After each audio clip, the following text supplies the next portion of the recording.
In the time-tunnel archives, 6th millennia, it is written, before all beings were emanated and creatures created, a superior light permeated existence, whence it became his will to create the world. This light was pushed aside. In the vacant space of his light did roam a great gust of wind over water with no end. A fire was set ablaze in the world, hidden away as if placed by an invisible hand. Life-giving paths were formed, cords created to contain the water.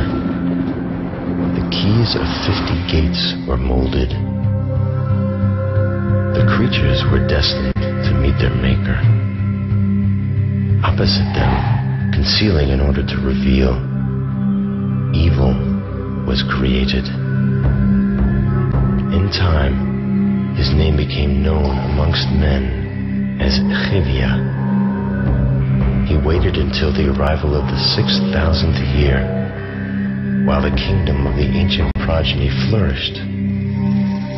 Only then did he unleash his webs, already spun in the days of old. The 5 great cities inhabited by millions spread out into the land of the southern cliffs. The mightiest of knights were their heroes. Most impressive and wise were their kings and noblemen. Grace and truth lit their paths. Lovely and gracious were their actions. Chivia became envious of their blessed plenitude. From his throne atop the mountain of On, he began whispering impure thoughts of despair and weakness into the river sources.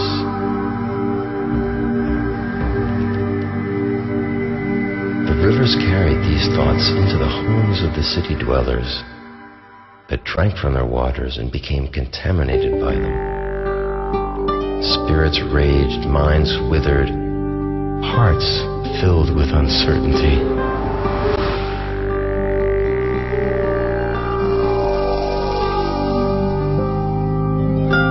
The king's 7 advisors also drank from the contaminated waters and became poisoned by Chivia's venom, which clouded their thoughts.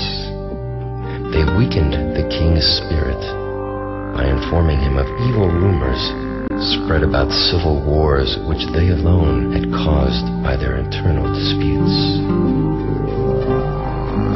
Ultimately, the king was murdered in his sleep by his councilmen. That very same night, sword-carrying legions from the north invaded the cities. Only several thousand of the city's inhabitants succeeded in escaping to the northern forest and distant beaches of the King's Sea, where 14 villages were built. Chivia made it clear that it was his intention to eradicate all memories of the ancient progeny from the heart of man. The large stones were taken from the heights of the southern boulders to the valley of the green lowlands and were used to build a new city. Its inhabitants kept drinking from the contaminated waters and soon forgot about their origins.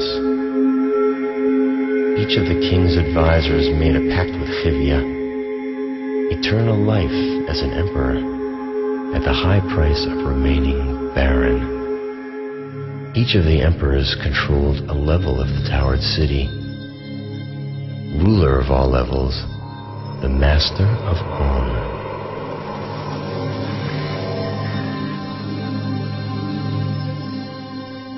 It was then that the master of transcendence appeared, circling On mountain with clouds and blocking the powers of the mountain dweller.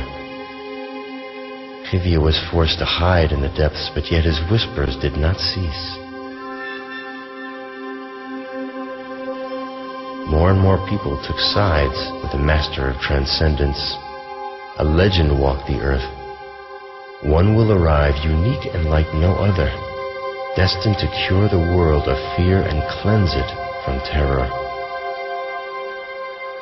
These words instilled anxiety in the hearts of the descendants of the emperors and hope in the hearts of free men.